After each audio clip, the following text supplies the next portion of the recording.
अस्सलाम वालेकुम नाज़रीन, प्रोग्राम टेसरवाम के साथ मैं हूं अफजल यूबी। नाज़रीन, पाकिस्तान में 2022 सियासत के हवाले से, मुआशत के हवाले से, टैक्सेस के हवाले से कैसा रहा, क्या तरक्की हुई, क्या परेशानियाँ आई, क्या मुश्किलात आई, क्या तब्दीलियाँ आई।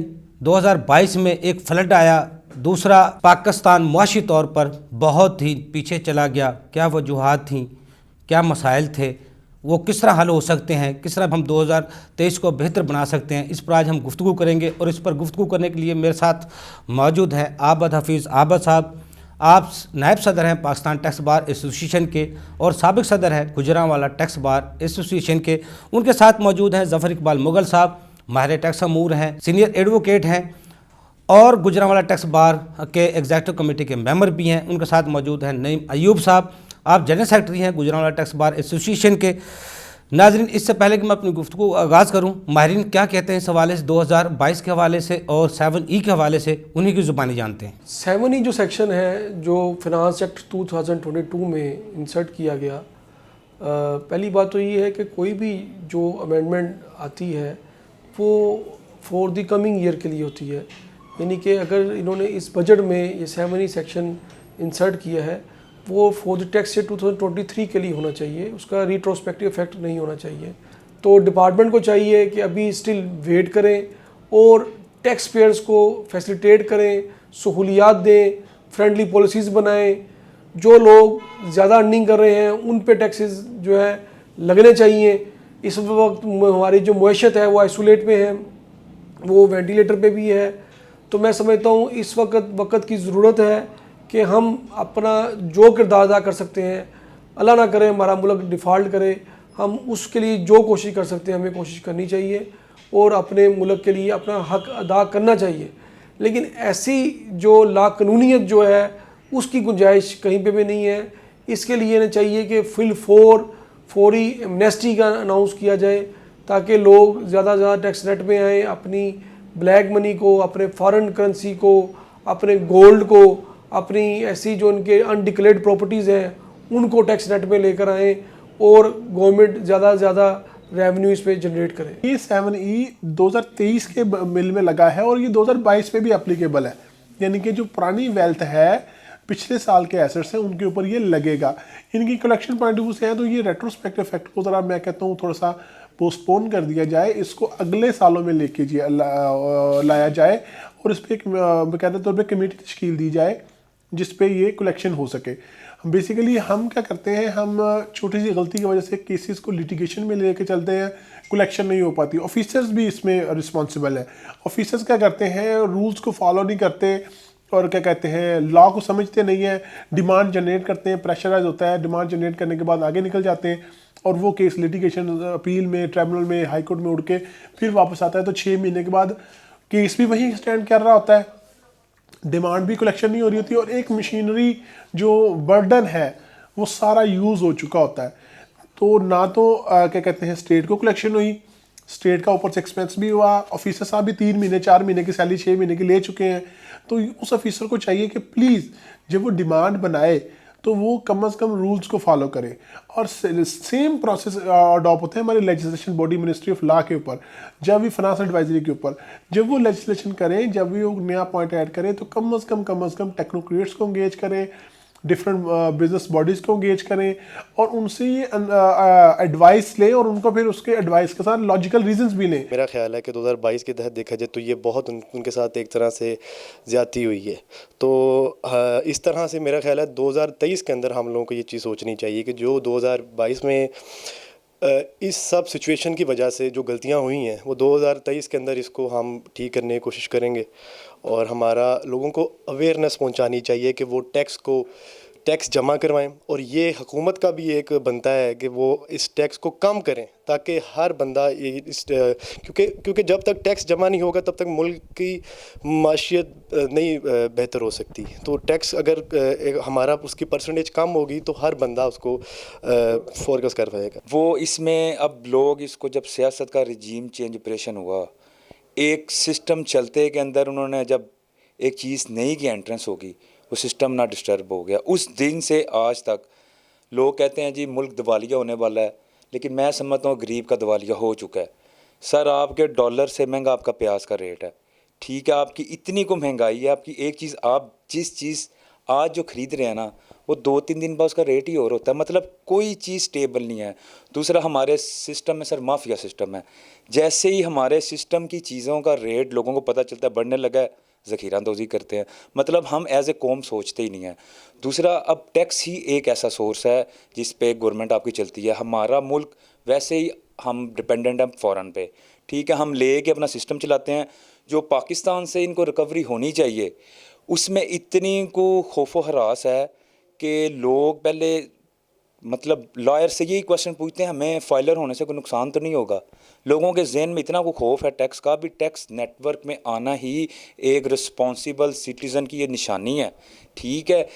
तो हमारे जो टैक्स कलेक्टिंग अदारे हैं, FBR है, PR है, या मज़ीद उन्होंने जो रखे हैं, उनको चाहिए कि लोगों को अवेयरनेस दें, लोगों को फ्रस्ट्रेट ना करें। जी बहुत शुक्रिया जिन दोस्तों ने आज रिपोर्ट में अपने राय दी। आबद हफीज़ आबद साहब, ये बताइएगा 2022 को आप मुआशत के हवाले से और टैक्सेस के हवाले से किस तरह देखते हैं? देखिए, टैक्स ईयर 2022 जो था, एक साल बड़ा एक मैं समझता हूँ कि एक मायूस कुन रहा पाकिस्तान के लिए, मईशत से, सियासत के हवाले से और दीगर हवाले से। इसमें देखें, अगर हम बात करें FBR की, तो FBR ने जो अपने टारगेट हैं जो 30 जून 2022 तक थे, उसके तो तकरीबन करीब पहुंच गया। लेकिन उसके बाद ये जो टारगेट्स इनके थे 30 दिसंबर तक, 31 दिसंबर तक के थे, उसमें FBR को तकरीबन 228 अरब का जो सेट टारगेट था, उसका शॉर्टफॉल का सामना है। अब इसका शॉर्टफॉल जो हम देखते हैं, उसकी वजह यकीनन FBR ही नहीं है। उसकी वजह ये भी है कि इस मुल्क में सैलाब के आने के बाद और मईशत के स्लो होने के बाद जो इकनॉमिक एक्टिविटी है वो बड़ी स्लो हो गई है। जब इकनॉमिक एक्टिविटी स्लो होगी और जब बिज़नेस रन नहीं करेगा, तो अल्टीमेटली उसके नतायज जो हैं वो मईशत ने भुगतने हैं, और टैक्स की कम कलेक्शन भी उसकी एक सूरत है। तो मैं समझता हूँ कि टैक्स की जो कम कलेक्शन है वो मईशत का मुकम्मल तौर पे ना चलना और बिज़नेस का मुकम्मल तौर पे उसका पहिया ना चलना, इसकी एक बहुत बड़ी वजह है। अब आप देखें कि 2022 में जब से सियासी अदम इस्तेहकाम का ये मुल्क शिकार हुआ है, मार्च 2022 से लेके अब तक के हालात जो हैं वो काबू में किसी तौर पे मईशत के नहीं आ रहे। जब पहले वज़ीर ख़ज़ाना इस गवर्नमेंट के थे मुफ्ता इस्माइल, तो वो आपने देखा कि IMF से कर्ज़ लेने के लिए, जो कि हम पिछली गवर्नमेंट के लेट करने की वजह से बहुत सख्त नताइज पहले ही भुगत रहे थे, तो बहुत सारी सख्त शराइत इस मुल्क में माननी पड़ी। जब वो शराइत मानी तो आपकी अल्टीमेटली आपका डॉलर जो है, आपके मुल्क में डॉलर महंगा हो गया, आपके रुपए की कदर गिर गई। दूसरे नंबर पे आपके रुपए की कदर गिरने के साथ आपका पेट्रोल महंगा हुआ, तो फिर इकनॉमिक जो एक्टिविटी है वो स्लो हुई। तो इस सारे नताइज का जो खमियाजा है वो आम आवाम को भुगतना पड़ता है। अब आम आवाम के लिए ज़िंदगी की जो रोज़मर्रा की अशिया लेना और ज़िंदगी गुजारना बहुत मुश्किल हो गया। पाकिस्तान में जो महंगाई है उसका ग्राफ तकरीबन 25% से ज़्यादा जा रहा है, और ये बड़ा अलार्मिंग है पाकिस्तान के जैसे मुल्क के लिए। और मैं समझता हूँ कि लोअर मिडिल क्लास को तकरीबन ख़त्म ही हो इस वजह से जो है वो उसको बहुत ज़्यादा मसाइल का सामना है। इसके बाद रही सही कसर जो है वो बिजली के बिलों ने निकाल दी कि आपने IMF के कहने पे बिजली का जो रेट था वो बहुत ज़्यादा कर दिया, और बिजली के रेट की वजह से ना सिर्फ इंडस्ट्री मुतासर हो रही है बल्कि आपका घरेलू जो सारफ है उसके लिए भी बहुत परेशानी है। और वो ज़ाहिरी बात है, जो यूनिट वो 25 से 30 रुपये में पहले उसको मिल रहा था, अब वो उसको 45 रुपये में मिल रहा है, और बिजली का जो कमर्शियल यूनिट है वो 65 रुपये तक उसको मिल रहा है या 70 रुपये तक मिल रहा है। तो अभी इसको महंगा करने की मज़ीद जो तजावीज़ आ रही हैं, इसके बाद बड़ी मायूसी होती है और बड़ा अंधेरा सा फील होता है कि यार ये किस तरह चलेगा ये वाला सिलसिला अगर इससे भी महंगी बिजली हो गई। क्योंकि इस बिजली के महंगी होने की वजह से घरेलू मसाइल या बजट के तो मसाइल हैं ही, लेकिन जो हम सनतों के मसाइल देखते हैं वो बड़े गंभीर हैं कि हमारी सनतों को, हमारी प्रोडक्ट को एक्सपोर्ट में हमारे लिए मुकाबला करना बड़ा मुश्किल है इंटरनेशनल मार्केट में। तो वो भी एक मसला अपनी जगह है। जब एक्सपोर्ट कम होगी और इंपोर्ट ज़्यादा होगी तो उसके अपने मसाइल हैं जो कि अभी तक चल रहे हैं। हमारा जो तजारती खसारा है वो बहुत ज़्यादा ऊपर तक चला गया है। तो इसलिए मैं समझता हूँ कि ना मुआशी तौर पे और टैक्सेस के हवाले से ये साल 2022 जो है वो बड़ा मायूस कुन रहा है। रही सही कसर हमारी जो है वो सैलाब ने जो है वो ख़राब कर दी कि सैलाब इतना वो ज़ालिम सैलाब और इतना सख्त जो उसके नताइज हैं मुआशी तौर पे वो हुकूमत को, अदारों को और इस मुल्क की जो पहली ही बैठी हुई मईशत है उसको भुगतना पड़ रहे थे। तो वो उससे ज़्यादा जो मसाइल हैं वो गंभीर हो गए। तो मैं समझता हूँ कि इसके अलावा हमने देखें यूबी साहब जो मेन मसला है वो ये है कि हम कुछ चीज़ें हमें सीखनी चाहिए कि यार ये गलत हो रहा है या ये टैक्सेस ज़्यादा हो रहे हैं या अखराजात ज़्यादा हो रहे हैं तो उसको मैनेज करें। बदकिस्मती से 2022 में भी हमने कुछ नहीं सीखा। यानी हमने ये काट नहीं लगाया कि हमने कौन कौन से अपने अखराजात जो कि चाहे दफाई मद में हैं या सिविल सर्वेंट के अखराजात के मद में हैं या और गैर ज़रूरी अदारे जो हैं उनके अखराजात हैं या जो ऐसे अदारे हैं जो कि इस मुल्क की मईशत पर बोझ हैं और या जो अदारे नुकसान कर रहे हैं मुसलसल इस मुल्क की मईशत पर बोझ हैं, तो हमने ये नहीं सोचा कि उसका नुकसान का ज़ाला कम कैसे कर सकेंगे। देखिए जितना भी हम टैक्स इकट्ठा कर लें, हम 7,000 अरब के करीब पहुँच जाएँ, चाहे हम 10,000 अरब के करीब भी पहुँच जाएँ, जब तक हम अपनी जो आउटपुट है, जो हमारी जहाँ पे ख़र्चा करना है वहाँ के हम अपने अखराजात जो गैर ज़रूरी हैं वो कंट्रोल नहीं करेंगे तो मैं समझता हूँ इस मुल्क में बेहतरी नहीं आएगी। जी अब्बास साहब, आपने अपने व्यूज़ दिए, मैं दोबारा आपकी तरफ आऊँगा, लेकिन ज़फ़र इकबाल साहब आप भी ये बताइएगा सियासी और मुआशी तौर पर आप 2022 को किस तरह देखते हैं? मैं समझता हूँ कि इस मुल्क को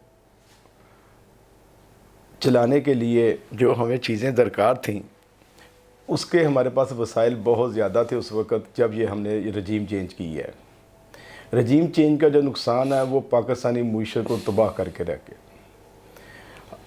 जब ये हमारी इतने ज़्यादा जो हमारे वो पॉइंट से ऊपर जा रही थी, हमारी जो मईशत थी इतना बूस्ट कर रही थी, उसको ये जो रजीम चेंज वाला मसला आया है इसके बाद से हम एकदम से नीचे गए हैं। डॉलर बेकाबू हो गया और किसी से संभाला नहीं गया। उसके बाद फिर हमारे जो मसाइल थे वो बढ़ते ही चले गए। टैक्सेशन के हवाले से हमारा जो था ना वो बहुत मुश्किल हो गया हमारे लिए ना इसको इस मुल्क को चलाना। और इसमें हमारे पास जो अब जो एलसीयाँ नहीं खुल रही हैं बैंकों के अंदर, बिल्कुल डॉलर नहीं है इस मुल्क के अंदर, महंगाई का एक तूफ़ान आ गया हुआ है, गरीब आदमी पिसता चला गया है। सैलाब की तबाहकारियाँ वो भी उसने भी बहुत सारा जो है अफेक्ट किया। और इस तरह गैस की कीमतें जो इस गवर्नमेंट ने आके बढ़ाई हैं और फिर IMF के चुंगल में जो हम फंसे रहे हैं और मज़ीद फंसने की तैयारी कर रहे हैं, इसने हमारी मईशत का बेड़ा गर्क करके रख दिया। 2022 मैं समझता हूँ कि इस लिहाज से बहुत ज़्यादा ना परेशानियों और मुश्किलात का हमें सामना रहेगा। तो मैंने देखा है कि इस साल के अंदर जो इदारों की जंग है ना इसने भी मुल्क को बहुत ज़्यादा नुकसान पहुँचाया है और हमने मुल्क की बेहतरी के लिए किसी बंदे ने भी कोई नहीं सोचा। सब लोगों ने जो है ना वो अपने अपने दुकानें सजाई हैं, खा वो किसी भी पार्टी का कोई सरबराह है या कोई भी पार्टी है, उन्होंने किसी ने भी मुल्क का नहीं सोचा। सब ने अपना अपना सोचा मुझे इक़्तिदार मिल जाए, मुझे इक़्तिदार से हटा दिया जाए, मुझे ये कर दिया जाए, मुझे ये कर दिया जाए। इसने इस मुल्क की बुनियादें हिला के रख दी हैं। आज हम जिस तबाही के दहाने पर खड़े हैं इसमें इस रजीम चेंज का मैं समझता हूँ कि बहुत ज़्यादा जो ना हाथ है इसमें। तो मुआशरे को चलाने के लिए हमें चाहिए कि जो सियासी अदम इस्तेहकाम है इसको ख़त्म किया जाए और इस मुल्क को चलाने के लिए जो अरबाब इख्तियार हैं उनको आगे आना चाहिए ताकि वो आगे आके इस मुल्क का जो है ना बेहतर मुस्तकबिल जो हमारे अगली नस्ल है उसको हम एक मजबूत पाकिस्तान दे सकें।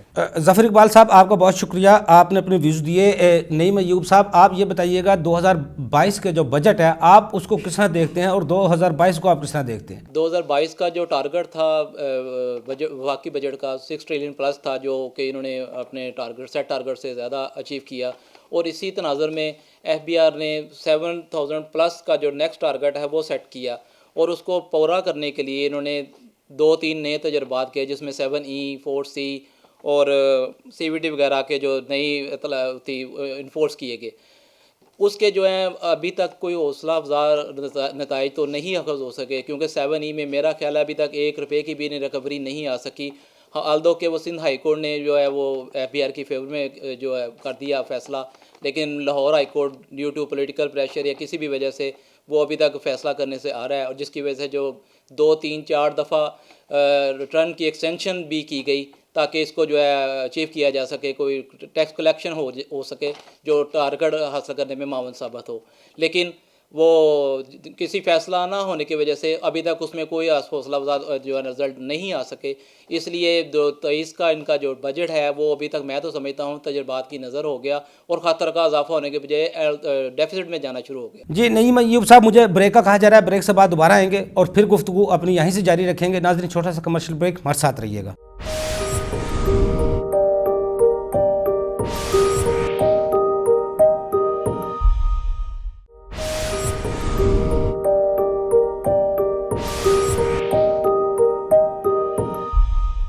वेलकम बैक नाजरीन। आबद हफीज़ आबद साहब, ये बताइएगा कि आप पाकिस्तान टैक्स बार को प्रेजेंट करते हैं और 36 टैक्स बार आपके अंडर में आती हैं। क्या मुतालबात आपने FBR से किए और कौन से मुतालबात मनवाए? जी यूबी साहब, अल्हम्दुलिल्लाह पाकिस्तान टैक्स बार हमारी जो है वो 36 जो टैक्स बार्स हैं मुख्तलिफ़ शहरों की अक्रॉस दी पाकिस्तान ये बॉडी है और ये रिप्रेजेंट करती है सारे पाकिस्तान के टैक्स पेयर के जो नुमाइंदे हैं उनको हम रिप्रेजेंट करते हैं। अल्हम्दुलिल्लाह हमने हर फोरम पे, हर जगह पे, चाहे वो लोकल RTOs हैं, FPR हैं या मिनिस्ट्री ऑफ फाइनेंस है, किसी भी जगह पे जो भी प्रॉब्लम्स जो कलेक्टिवली आ रही हैं, जो टैक्स के हवाले से जो लोगों की प्रॉब्लम्स थी उनको हमने आगे बचाया और हमने किसी हद तक हल भी करवाया। आपको याद होगा कि जब ये इस दफ़ा रिटर्न्स आई हैं तो उसमें काफ़ी सारी खामियां थी। 7E का टैब नहीं था, फिर रिफ़ंड एडजस्टमेंट के हवाले से वो जो टैब अवेलेबल नहीं था, रिफ़ंड एडजस्टमेंट पिछले सालों की वो कर नहीं रहा था और बहुत सारे नकाइस थे जो कि रिटर्न्स में शामिल थे, जिसको हमने बार बार उनको लेटर लिख के, उनको ख़तूत लिख के, एक तो हमने रिक्वेस्ट की FBR से कि आप इसकी डेट को एक्सटेंड करें ताकि करेक्ट रिटर्न्स जो हैं वो लोग फ़ाइल कर सकें। और अल्हम्दुलिल्लाह पाकिस्तान टैक्स बार की दरख्वास्त पे ये जो फाइनेंस मिनिस्ट्री ने जो डेट है गोशवारे जमा करवाने की वो 15 दिसंबर तक जो है वो चली गई और डे बाई डे इसमें उन्होंने 15-15 दिन का या 30-30 दिन का टाइम दे के मैक्सिमम कोशिश की कि मैक्सिमम लोग जो है वो अपनी रिटर्न फाइल कर सकें। अब इसके बड़ी सारी वजूहात थी, कुछ सैलाब के मामला थे, ज़ाहिर है उस इलाके में भी लोग जो हैं वो रिटर्न जो हैं वो कर नहीं सकते थे। तो मैं समझता हूँ कि इस हवाले से हमारी टैक्स बार ने, पाकिस्तान टैक्स बार ने, जो अगर लोगों की इंडिविजुअली कोई कंप्लेंट्स आई हैं तो हमने कलेक्टिवली उनको कलेक्ट करके पूरे पाकिस्तान में जो भी रिटर्न्स में प्रॉब्लम आ रही थी वो हमने कलेक्टिवली भी लेटर लिखे और FPR से उनको ठीक करवाया और अल्हम्दुलिल्लाह हमारी सिफारिशात जो थी उनको बजट में जो 2022 का कुछ हद तक इनकॉर्पोरेट भी किया गया। और हमारी पूरी कोशिश है कि पाकिस्तान टैक्स बार की कि हमारा मुल्क जो है वो मुआशी तौर पे ग्रो करे और मुआशी तरक्की करे ताकि इस मुल्क में खुशहाली आए, टैक्स का जो साफ़ शफाफ कल्चर है वो इस मुल्क में हो और ताकि टैक्स के जो अहदाफ हैं वो मुकम्मल तौर पे पूरे किए जा सके। इसमें अयूबी साहब गुजारिश ये होगी पाकिस्तान टैक्स बार के हवाले से कि हम ये चाहते हैं कि टैक्स की जो मशीन, जब आप टैक्स का टारगेट तय करते हैं तो इसको में स्टेक होल्डर्स, एक तो चैम्बर है, दूसरे नंबर पे हम टैक्स बार है, तो उनको लाजमी तौर पे हर सेक्टर में, हर इलाके में इससे मुतल्लिक़ इनपुट्स जो हैं वो लेना चाहिए ताकि हम गवर्नमेंट की हेल्प करके इसको बेहतर तरीके से इन्फोर्स कर सकें कि अगर हम टैक्स की अदायगी जो है वो बेहतर और आसान करवा सकें और लोगों के लिए सहूलतें दे सकें, खौफ व हरास वाला मामला FBR का ख़त्म करवा सकें तो मैं समझता हूँ कि इस मुल्क के लिए बहुत बेहतरी होगी और ये पाकिस्तान जो है वो तरक्की की राह पे चलेगा। तो इसलिए मैं समझता हूँ कि हमारी जो काविशें हैं अभी तक हम इन टच हैं पाकिस्तान टैक्स बार जो है FPR के साथ, मिनिस्ट्री ऑफ फाइनेंस के साथ और इस मुल्क के अवाम के साथ, कि ताकि सबके मसाइल जो हैं वो हम अपने तौर पे सारी कोशिश करके हल कर सकें। अब बस आप ये भी बताइएगा कि 2022 में टैक्स कलेक्टर को और टैक्स प्रैक्टिशनर को और टैक्स देंदगान को क्या मसाइल रहे? इस वक्त जो मसाइल इस तरह के हैं कि वो सबसे पहली जो मुआशी मसला ये है वो सियासी अदम इस्तेहकाम है। सियासी अदम इस्तेहकाम होने की वजह से मुआशी जो सरगर्मियाँ हैं, जो कारोबारी सरगर्मियाँ हैं, सबसे अहम चीज़ जो सरमायाकारी है पाकिस्तान में, जो बाहर से आती है, जो स्टॉक एक्सचेंज में लगती है, जो बिज़नेस में लगती है, वो नहीं हो रही। इस गैर यकीनी सूरत हाल में लोग डरे हुए हैं बाहर से कि पाकिस्तान में पैसा लगाया तो पता नहीं क्या हो जाएगा। दूसरे नंबर पे देखें, हमारा जिस पार्टी से भी तल्लुक़ हो, सबसे पहले हमारे लिए पाकिस्तान अहम है और मैं समझता हूँ कि हमें ऐसी बात कभी नहीं करनी चाहिए कि अल्लाह न करे कि पाकिस्तान किसी बहुत ही गैर यकीनी सूरत हाल जो माशी तौर पे है उसका शिकार होगा या होगा। अगर हम ही ये बात करेंगे और हमारे सियासी लीडरान ही यही बातें करेंगे तो ज़ाहिर बात है आप बाहर की सरमायाकारों को ख़ुद रोक रहे हैं कि आप पाकिस्तान में सरमायाकारी ना करें। तो मैं समझता हूँ एक तो जब मुआशी एक्टिविटी कम हुई है और उसके बाद आपका जो डॉलर रेट जो है वो आपका कंट्रोल नहीं हो रहा और बाहर से कोई हमें अमदाद नहीं मिल रही और आपकी इंपोर्ट नहीं हो रही। अब आप देखें जितनी भी कलेक्शन होती है टैक्स की उसमें कम से कम जो 2000 से 3000 अरब है वो कम से कम इंपोर्ट की मद में टैक्सेस शामिल होते हैं। अब अगर इंपोर्ट भी बंद हो गई है क्योंकि हमारी LC नहीं खुल रही तो ज़ाहिर है उसका बहुत बड़ा जो बेनिफिशरी गवर्नमेंट थी या FPR थी वो भी इससे मुतासर होगा और ओवरऑल इकॉनमी भी इससे अफेक्ट करेगी। अच्छा, लोकली मसाइल ये हो गए कि जब इंपोर्ट नहीं आई, रॉ मटेरियल मेरे पास नहीं आया तो ज़ाहिर बात है मेरी इंडस्ट्री नहीं चलनी।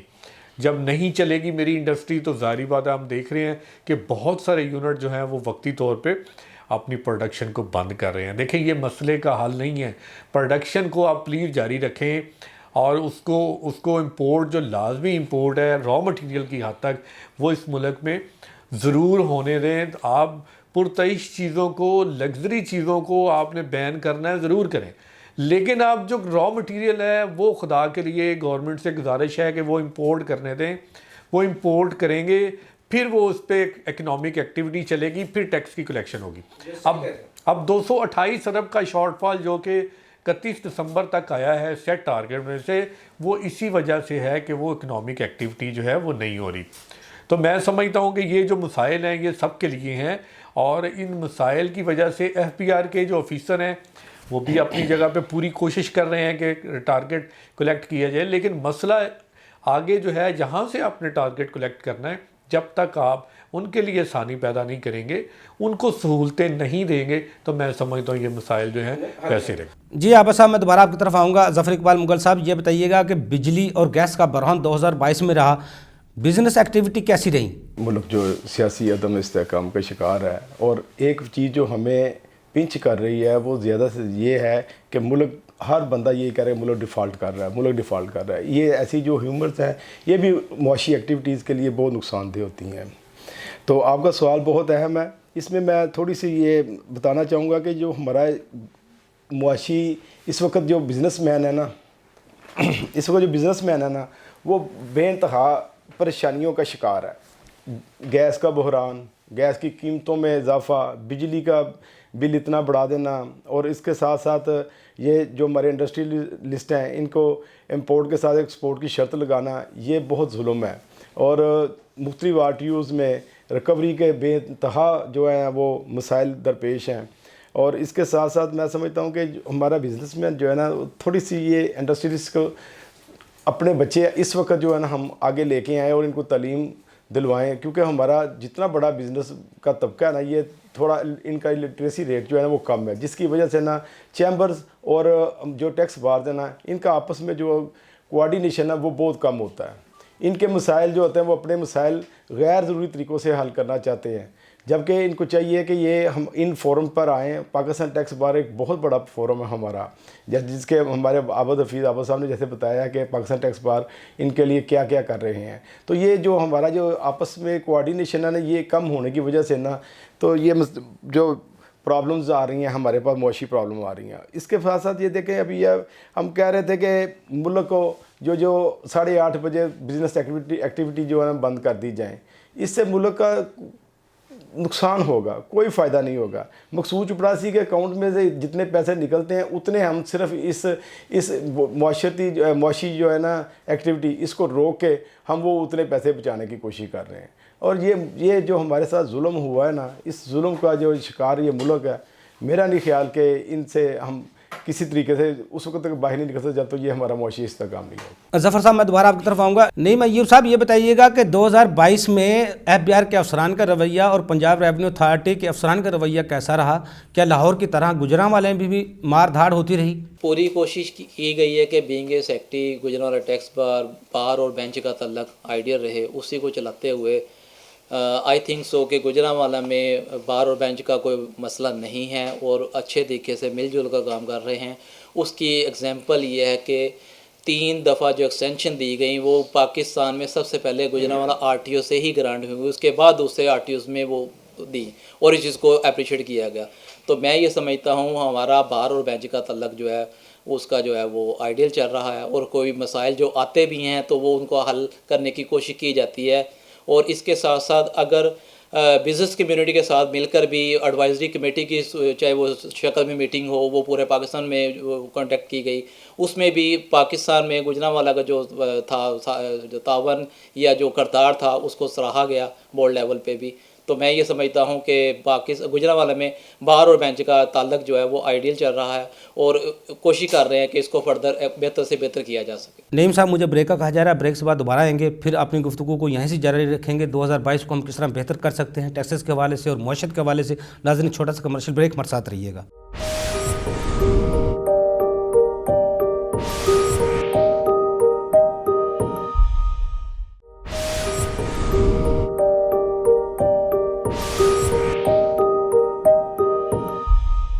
वेलकम बैक नाजरीन। आबद हफीज़ आबद साहब, ये बताइएगा कि टैक्स निज़ाम में रिफॉर्म्स लाने की ज़रूरत है या FBI के अफसरान की तरबियत की ज़रूरत है? गैर मुल्की कर्ज़ों और गर्दिशी कर्ज़ों से हम किस तरह निजात हासिल कर सकते हैं? कोई हल है, कोई सोल्यूशन है इसका? जी यूबी साहब, बड़ा ही अहम सवाल किया आपने और मैं समझता हूँ इसको हमें एक बड़े तनाज़र में देखना होगा। देखें, SPR के ऑफिसर मैं समझता हूँ इस टाइम बड़े मजबूर लोग होते हैं कि जब कलेक्शन का टाइम आता है तो उनको ये टारगेट दिया जाता है कि आपको जो टारगेट सेट करके दिया गया है उसको में आपने रिकवरी करनी है, चाहे आपसे जैसे भी हो। अब वो कानूनी तौर पे और कहीं कहीं गैर कानूनी तौर पे भी बाज़ रिकवरियाँ बैंकों से भी पैसे निकलवा लिए और लोग भी पकड़ लिए और गैर ज़रूरी असेसमेंटें करके उस तरह से भी लोगों से रिकवरीज कर रहे हैं। तो ये मैं समझता हूँ ये बड़ा गैर मुनासिब है। इन सब के बावजूद जो है अफीसरान की तरबियत के साथ मैं यूबी साहब जो आपको मेरा ख्याल है तजावीज़ अब देने लगा हूँ, ये पहले भी उस पर की फिजिबिलिटी चल रही है, लेकिन मैं उसको थोड़ा सा मुख्तलिफ़ तरीके से मैं चाहता हूँ कि इसके आपके गोशगुजार किया जाए। देखिए, हमें बड़ी ज़रूरत है कि हम अपनी जो टैक्स कलेक्शन का पूरी दुनिया में जो भी तरक्की याफ्ता ममालिक हैं वहाँ पे टैक्स कलेक्शन का ख़र्चा जो है वो तकरीबन 5 से 10% तक लोग जो पूरी दुनिया है वो टैक्स कलेक्शन पे लगा देती है, जबकि हमारे मुल्क में जो हम टैक्स कलेक्शन पे ख़र्च करते हैं वो तकरीबन 1.78% है, ये 2% भी पूरा नहीं है। तो मैं समझता हूँ कि FPR के पहले नंबर पे हमें ये जो टैक्स कलेक्शन के अखराजात हैं उसको कम से कम हमें 3 से 4% करने चाहिए। उसमें हमें नई भर्तियाँ जो टैक्स में जो ऑनेस्ट लोग हैं उनकी करनी चाहिए। हमें दो डिपार्टमेंट्स या 3 डिपार्टमेंट्स वो बिल्कुल नए इंट्रोड्यूस करवाने चाहिए। पहले नंबर पे जो डिपार्टमेंट है वो उसका काम सिर्फ सर्वे करना हो, पब्लिक सर्वे करना हो और नए टैक्स गुजारों को बुक करना हो। उसका असेसमेंट से कोई काम नहीं होना चाहिए, ना उनको असेसमेंट की तरफ बाद में भी लेके जाना चाहिए। उनसे मंथली रिपोर्ट्स लेनी चाहिए कि आपने कितने कितने लोगों का सर्वे किया, कितने लोगों का बिजनेस आपका समझते हैं कि टैक्स में, सेल टैक्स में, और कितने लोगों का इनकम टैक्स में आने के काबिल है। मंथली रिपोर्ट्स उनसे जो है वो ज़रूर लेके फिर उसके बाद ये इन्फोर्समेंट को दे देना चाहिए कि वो इस पे जो है वो अपनी फर्दर जो है ना वो करें। इसके बाद एक ऑडिट टीम जो है वो पर्टिकुलरली हर आरटीओ में अलहदा से ऑडिट का डिपार्टमेंट किया जाए, जो कि मल्टीनेशनल्स जो हैं, जो डिस्कोज हैं, इन सब के साथ बैठ के एमिकेबली हर महीने जितनी कलेक्शन हुई है वो सारी का ऑडिट करे, हर महीने ऑडिट करे कि जनाब हमारे इतने पैसे इकट्ठे हुए हैं डिस्को के, इतने आपके पास आ रहे हैं। देखें वो डिस्कोज जो हैं या वो बहुत बड़ी जो मल्टीनेशनल्स हैं जो लोगों से टैक्स की कलेक्शन कर रही हैं, जो मोबाइल कंपनी हैं, सेलर कंपनियां हैं, उन सबसे टैक्स कलेक्शन की, उसमें शफाफियत की बहुत ज़रूरत है। और अगर हम समझते हैं कि अगर मोबाइल के कार्ड पे 20 से 25 रुपये 100 रुपये पे कट रहे हैं तो वो ईमानदारी से क्या हमारे गवर्नमेंट के ख़जाने में आ रहे हैं या नहीं आ रहे। तो इन सब को दुरुस्त करने की ज़रूरत है। इस टाइम एक इस तरह का अजीब सा सिस्टम है कि आप एक ऑडिटर मुकर्रर करते हैं, वो 2-3 जो कमरों में भरा हुआ रिकॉर्ड है वो कहते हैं जी देख लें, जितना हम कलेक्शन देंगे उतनी ठीक है, जितनी उनकी मर्ज़ी है वो देते हैं। ऐसे नहीं है।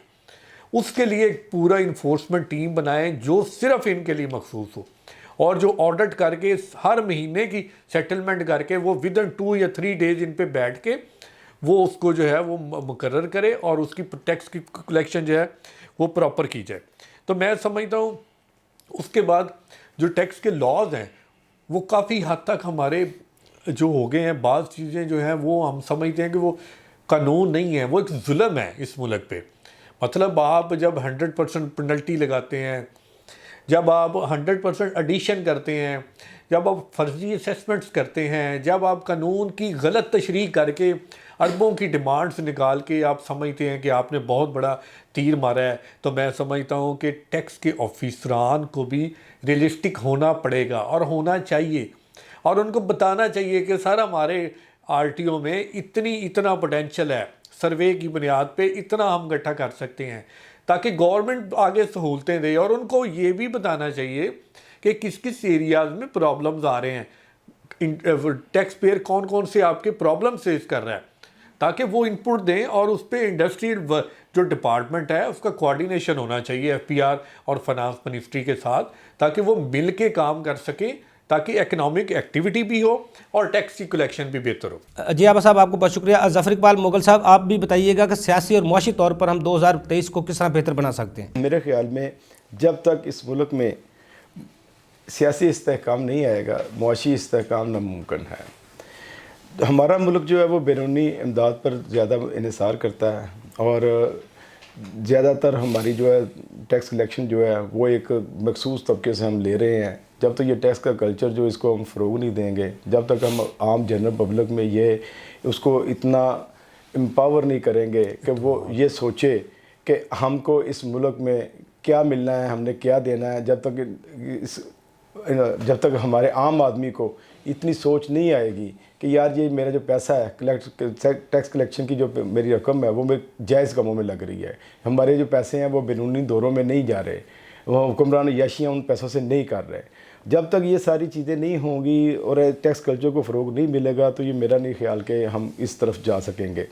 उसमें थोड़ा सा ये है कि देखें अब इसमें जो हुक्मरान है ये हमारे इस वक्त आपस की जंगों में, मैंने जो पहले कहा था कि मसरूफ़ है, जिसकी वजह से हमारा जो एक मखसूस अदारा है वो आगे बढ़ के अपने वो काम कर रहा है जो हमारे सियासी काबरीन करने चाहिए। अब बैरूनी दौरों पे जब जो है हमारे चीफ साहब जा रहे हैं वो देखें वो जाके क्या करते हैं। वो मेरा ख्याल है कि इन चीज़ों से ये मुल्क जो है ना मुस्तहकम नहीं हो सकता। हमें ज़रूरत है कि हम सियासी तौर पर ना इस मुल्क को इस्तेहकाम का शिकार करें। देखिए जब तक ये मुल्क जो है ना इसमें हम ये अपना ये टैक्स कल्चर को फ़रोग नहीं देंगे, हम लोगों को ये इतना बावर नहीं करेंगे कि वो एक जीते जागते इंसान हैं, इस मुआशरे के जीते जागते फ़र्द हैं, तब तक ये मेरा नहीं ख्याल कि हम इस मुश्किल से निकल सकेंगे। ये गर्जी कर्ज़ों और गैर मुल्की कर्ज़ों से हम जान तभी छुड़वा सकते हैं जब तक कि हम अपने मुईशत को सियासत से अलहदा नहीं करेंगे।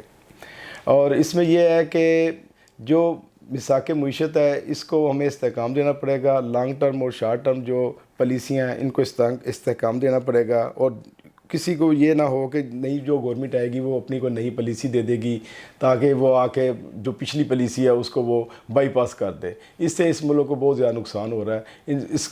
जब तक ये सियासी इस्तेहकाम नहीं होगा, मेरा नहीं ख्याल कि हम इस चीज़ से बाहर निकल सकें। ज़फ़र इकबाल मुगल साहब, आपका बहुत शुक्रिया। नईम अय्यूब साहब, आप भी आखिर में ये बताइएगा कि हम जो टैक्स के टारगेट हैं क्या हम मार धाड़ के ज़रिए पूरे कर सकते हैं, क्या और भी कोई तरीका मौजूद है? नहीं, टैक्स कलेक्शन के लिए ज़रूरी नहीं कि टैक्सों की भरमारी की जाए। इसको और भी बहुत से तरीके हैं जिनसे टैक्स कलेक्शन की जा सकती है। प्यार से टैक्स कलेक्शन की जा सकती है, इंफॉर्मेशन से की जा सकती है, और अवेयरनेस से सबसे बढ़कर जो की जा सकती है।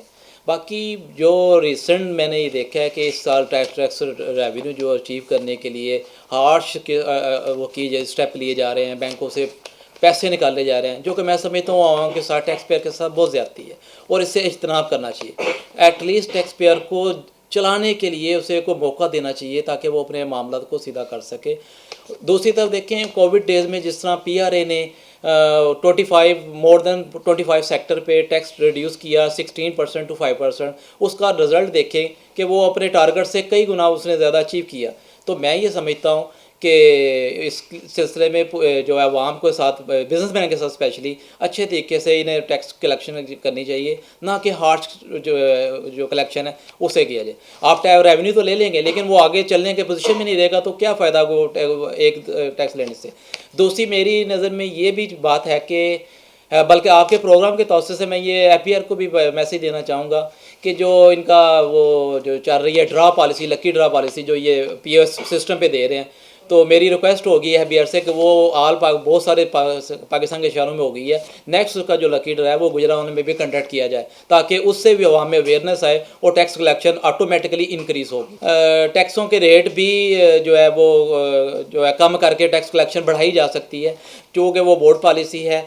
तो इसमें मैं तो ये कहूँगा कि टैक्स पेयर को जितने भी बिजनेसमैन हैं, जितने भी स्टेक होल्डर हैं, इनको अवेयरनेस देने के साथ साथ जो है ना ये जो है टैक्स कलेक्शन बढ़ाई जा सकती है। और दूसरी तरफ आपको पता है हमारी कौम का जो मिजाज है कि वो डर के मारे तो आपसे वो 1 रुपया देने को भी तैयार नहीं होगी। आप चाहे एक प्याली के नाम पर उससे प्यार से अब वो करोड़ रुपये देने को तैयार हो जाता है। इसकी रिसेंट एग्जांपल हमने भी पिछले दिनों में हम कई देख चुके हैं। तो मेरी ये रिक्वेस्ट होगी कि हार्श इन्वेस्ट जो है स्टेप ना लिए जाएँ ताकि टैक्स कलेक्शन को बढ़ाया जा सके। जी बहुत शुक्रिया। नाजरीन, हमारे एक्सपर्ट की आपने गुफ्तगू सुनी। 2023 को बेहतर बनाने के लिए हुकूमत को अपनी मुआशी पॉलिसियाँ वाज़ी करनी पड़ेंगी और स्टेक होल्डर के साथ बैठकर जो मुआशी बहरान है इसको हल करने की कोशिश करनी चाहिए। टैक्स रिफॉर्म्स लानी चाहिए, टैक्स कलेक्टर हैं जो उनके रवैयों में तब्दीली लानी चाहिए ताकि टैक्स निज़ाम को बेहतर करके हम जो अपने रेवेन्यू ग्रोथ को बढ़ा सकते हैं ताकि गैर मुल्की कर्ज़ों से निजात मिल सके। अगले प्रोग्राम तक के लिए अफजल यूबी को इजाज़त दीजिए। अल्लाह हाफ़िज़। पाकिस्तान जिंदाबाद।